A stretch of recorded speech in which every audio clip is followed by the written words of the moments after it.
Today on CityCast Chicago. In the past few weeks, we have talked a lot about getting out on the water this summer, from kayaking the river to yacht parties to cruise ships at Navy Pier. But I ain't gonna hold you. All that talk got me thinking about boat safety, which quickly sent me down a rabbit hole of all things shipwrecks in our waterways. So I did what we do best.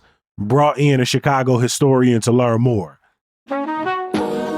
It's Monday, June 9th. I'm Jacoby Cochran, and this is what Chicago is talking about.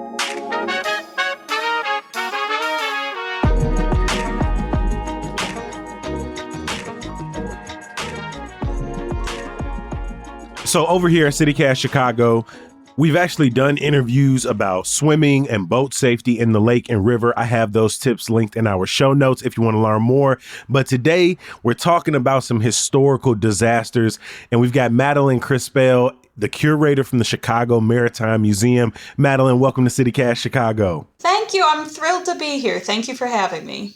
So a shipwreck isn't just like a small boating accident, right? It means the ship has been totally destroyed and sunk. So with that in mind, roughly how many shipwrecks are there in Lake Michigan? Hundreds. And this was one of the busiest shipping routes in the entire country. Chicago was the busiest port in the country from the 19th century through the early 20th century. We're one of the busiest ports in the world. And you think about how many accidents happen on a busy highway. That's what the lake was. So, unlike on a highway where there's a tow truck that comes and removes the wreckage, when ships wreck, they just end up on the bottom of the lake, which is great for underwater archaeologists and very interesting for us historians. When did a vast majority of those happen? And when I'm thinking present day, are we still finding some to this day? Oh, absolutely. So, the bulk of these shipwrecks happen in the late 19th and the early 20th century. And that's again because of volume. This is when Chicago is experiencing its biggest shipping traffic on the lake, on the river. The Illinois and Michigan Canal opened in 1848, and that directly connected the Great Lakes with the Mississippi River system. And this just explodes Chicago as a city. We go from having under 5,000 people to having over 100,000 people in under 20 years. And a lot of that is because of shipping traffic.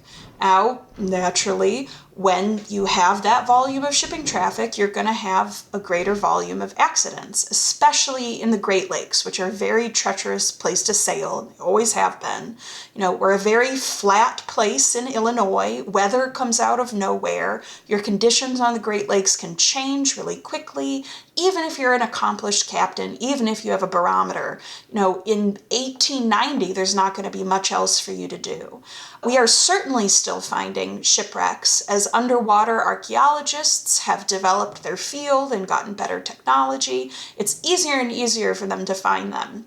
One of the most important shipwrecks on the Great Lakes, the Lady Elgin, which is the worst loss of life ever on Lake Michigan, the Great Lakes generally, that happened in 1860, but the ship was only found in the late 1980s. And there have been some really interesting things in our area with canoes that are thousands of years old being rediscovered by archaeologists in rivers. I think people generally know and identify with other parts of Chicago's industrial history, meatpacking, railroads, you mentioned steel, but I'm not sure if Chicagoans really think of the city as a port city or a center of maritime industry. I had a friend the other day and we were talking about when people come into the city, like that look on their face of when they see how big the lake is for the first time. And I remind myself of like Detroit and Milwaukee and Cleveland, of other cities that it doesn't immediately be like, oh, they just like us sitting on this big ass lake. Why do you think that is that people don't think of Chicago and like this Great Lakes region as port cities, as big staples in maritime industry? That's a great question. And obviously, at the Chicago Maritime Museum, the number one question I get is, why does Chicago have a maritime museum?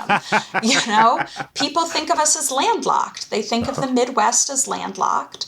They do not think of the Great Lakes as the inland seas that they are. And waterway travel well into the 19th century is the fastest, best, and most efficient way of getting people and goods around. Till you have the railroads, it's really the waterways that make Chicago so important for business. And the railways come because we were already such an important maritime port. And, these days, most of that maritime industry is happening on the coasts. And you're just not seeing those huge container ships in Chicago the way you would have seen the equivalent of them 100 years ago. Part of that is because our main industrial harbor these days is down at Lake Calumet on the far southeast side of the city. And so you and I, most Chicagoans, we are experiencing a recreational version of the lakefront and the rivers. If we're seeing vessels, we're seeing architecture cruises, we're seeing people's party boats and personal yachts. And, we're not seeing that industry happen. And I think that's a big difference. But I think it's really just people don't think of the Great Lakes as being a waterway system in the way they are. We think of them maybe for recreation, for a great place to go on vacation.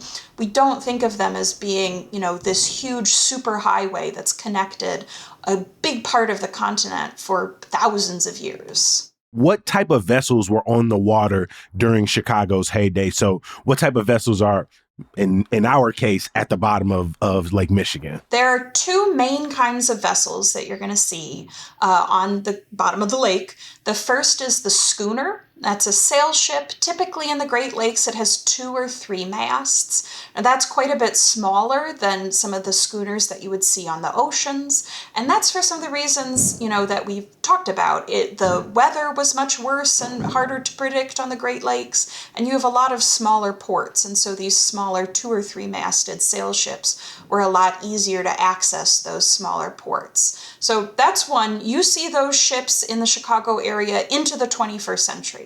There are still sail ships that you can see on the Great Lakes, the tall ships with the big masts. And you can take one for a ride if you go to Navy Pier in the summer. So, and that's very much still a part of our identity as a city. But, that's something you would have seen from, as Chicago is established in the 1830s all the way up through the 1920s, you're seeing those sail ships. Because when I see them now, they seem more like personal vessels. What would the schooner in particular?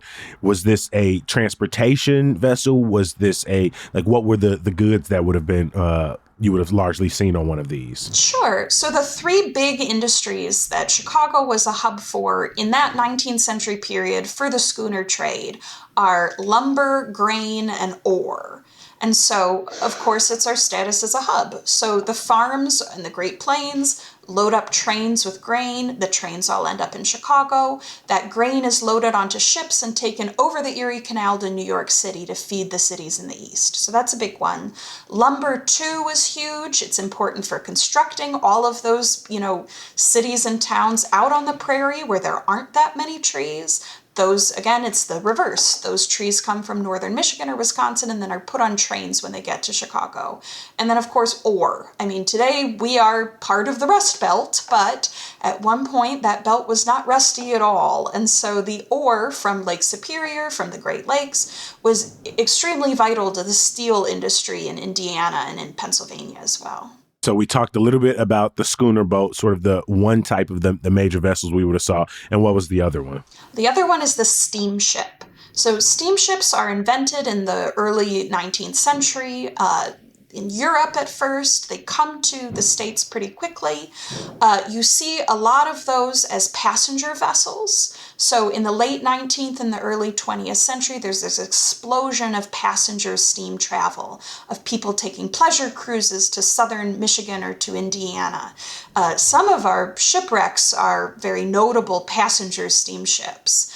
But also, that all of those industries that we talked about before, grain, lumber, ore, steamships help all of those as well. And so, some of those paddle wheel steamers may be passenger vessels. Some of them are transporting goods.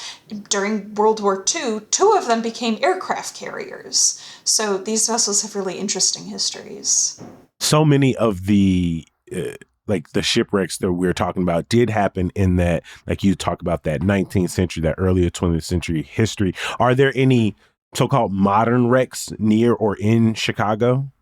Not too many. These days, if you crash your motorboat into a wall, you will have salvors who will go pick that up for you.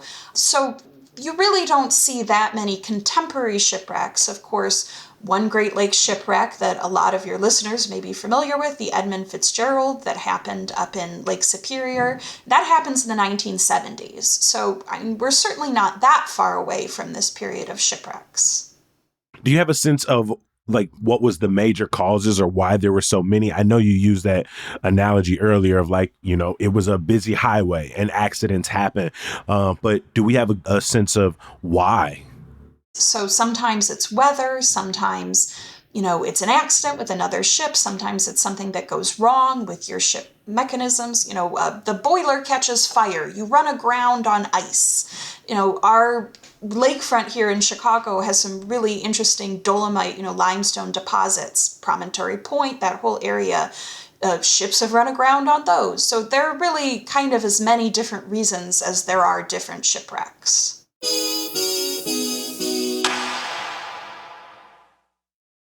Let's run through some of the most infamous disasters in Chicago maritime history, starting with the Silver Spray in 1914. Silver Spray, that's a really interesting one, less because of the history of the wreck itself and what happened, but because it is one of the most visible shipwrecks in Chicago. If you go to 49th Street Beach and the water is low enough, you can still see the boiler of the Silver Spray. Now, that was one of those passenger steamships. It was going to pick up students from UChicago for a pleasure tour. It ran aground on those limestone deposits just north of Promontory Point. Funnily enough, the crew would not leave the ship because they were about to have lunch. The cook was finishing up an Irish stew and they didn't want to get off the ship before they ate. That stayed run aground for a long time.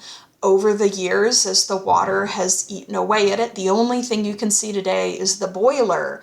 But that is one of the few shipwrecks on the Great Lakes that is visible with your naked eye. I mean, if the water's low enough, you can see that while you're relaxing on the beach. Why do so many, even of the discovered shipwrecks, just stay at the bottom of the lake? Well, for a very long time, we didn't really have the mechanisms to remove those shipwrecks. And it's also not how we thought of the lake. The lake is where you would throw a ship you're not using anymore. It was not something that you were trying to preserve and keep clean. So it just wasn't the first priority with these shipwrecks unless it was directly in the way of traffic for other ships. Now, these days we have a whole other priority with that, which is archaeology. It damages these ships, which are, archaeological sites. They're historic information.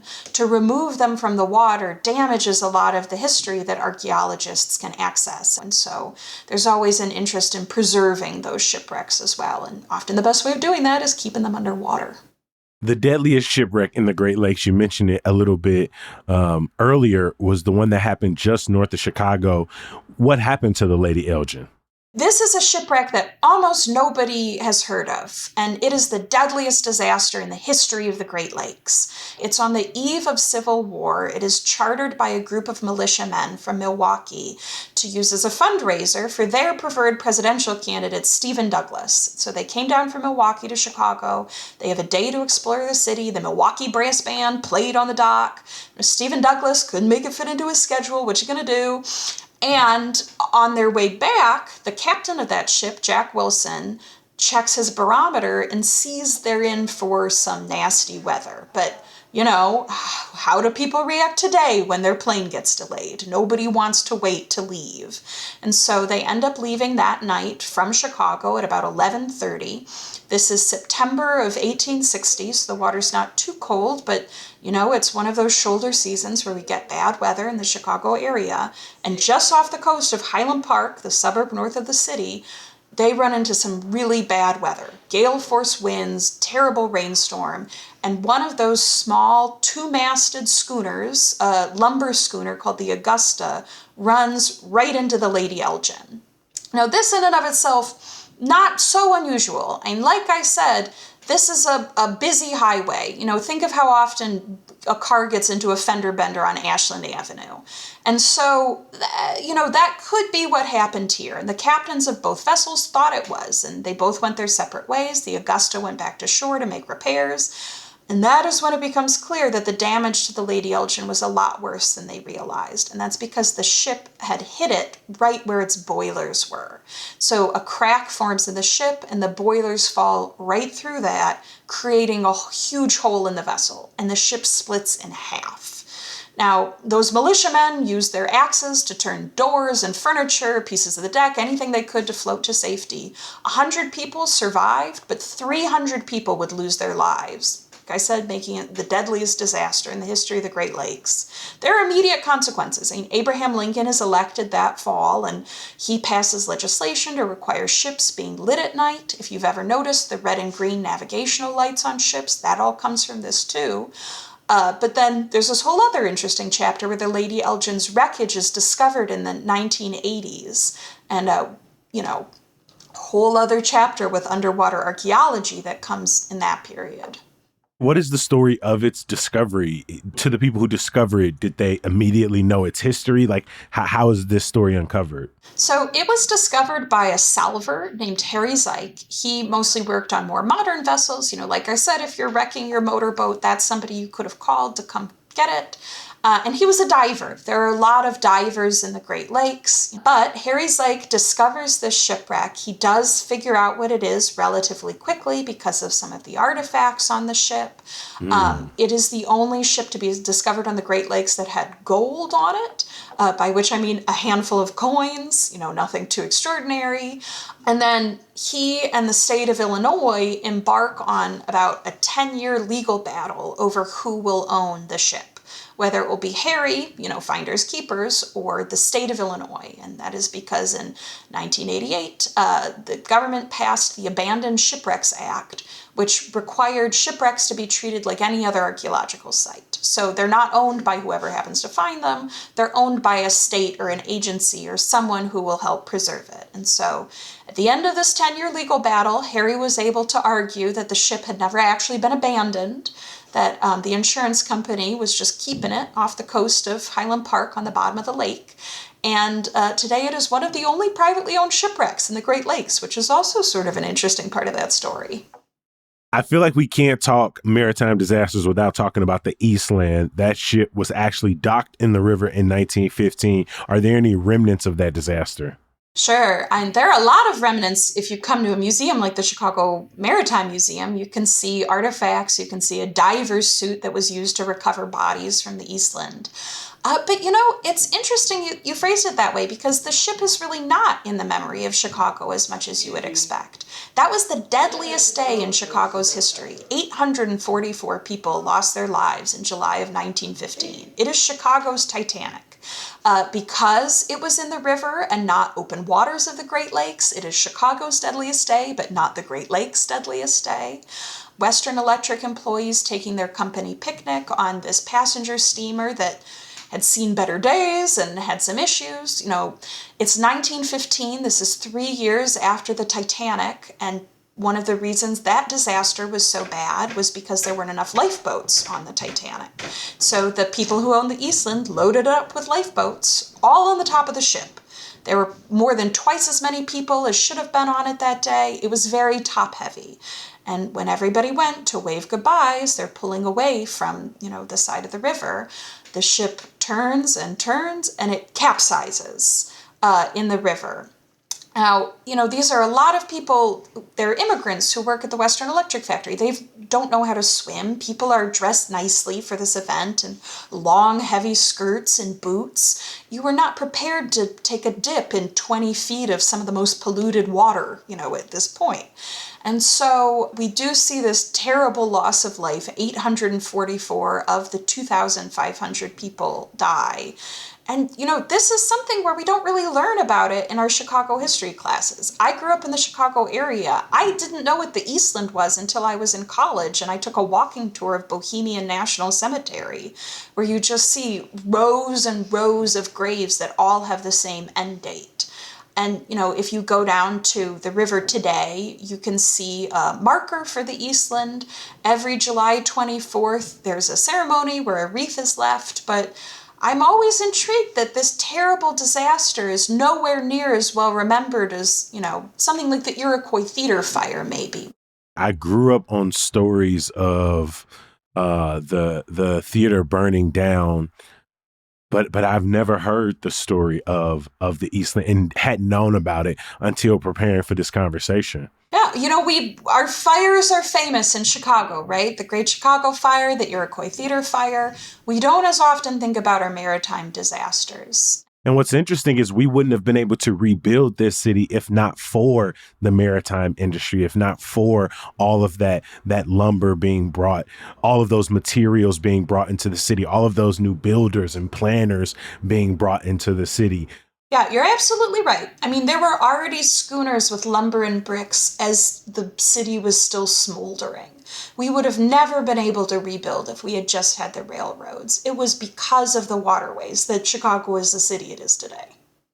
A lot of that Chicago maritime infrastructure isn't even just there in the same ways. There was a desire for a sort of 21st century uh, renaissance for the Chicago maritime industry. We recently had a conversation about a cruise ship docking and taking off from Chicago. Is there still room for Chicago's maritime industry to have that evolution, that renaissance, or is that just the way of history?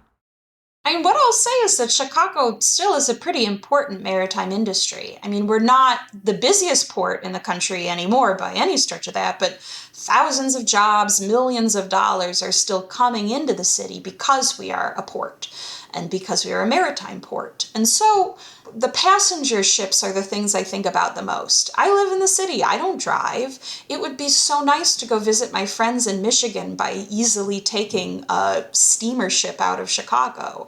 I'd love to go up and see Milwaukee by taking a boat. I would love to see more of a resurgence of that sort of passenger travel. And who doesn't love taking the Amtrak? Why not have that on the water? So that's something I personally would love to see. In addition to the Chicago Maritime Museum in Bridgeport, where else can people learn about shipwrecks in Chicago? Are there any tips for trying to see them yourself? We talked about already the silver spray. That's something you can see with your naked eye from 49th. If you're further north, up in Evanston, right off of the Evanston History Center, if you take a rowboat out or if it's clear enough day, you can see the George Morley, which is a 1897 shipwreck. It caught fire, no lives were lost, but the ship ended up, on the bottom of the lake right off the coast of Evanston. And if you go to the lawn of the Evanston History Center, you can see its propeller, which is kind of interesting. But I always recommend the Bridge House Museum that's right on the Chicago River. It's run by the Friends of the Chicago River. And so they're a little more interested in the climate and environmental history of the city, but they're going to get into the Eastland too. And then the Newberry Library just got a big donation of paper archives and photographs related to the Eastland disaster. So if this is something where you want to dig in and learn a little bit more, that's an excellent place to go to. Chicago historian and the curator of the Chicago Maritime Museum, Madeline Crispell, thank you for making time for us today. Of course. Thank you so much for having me. I hope we see you down at the museum soon. I got some good news for you. Maria's Packaged Goods and Community Bar off 31st and Morgan in Bridgeport. They got some great events for us to start our week off, including an open mic tonight and tomorrow. They're back for another round of their summer patio jam featuring a rotation of Southside restaurants every Tuesday night. We got links in our events calendar, which you can find at chicago.citycast.fm. And while you're there, you should check out our summer restaurant pop-ups that you don't want to miss, courtesy of our newsletter editor, Emmy Mack. In the meantime, in between time, I'm going to be here bright and early tomorrow. Hopefully you'll join me. Peace.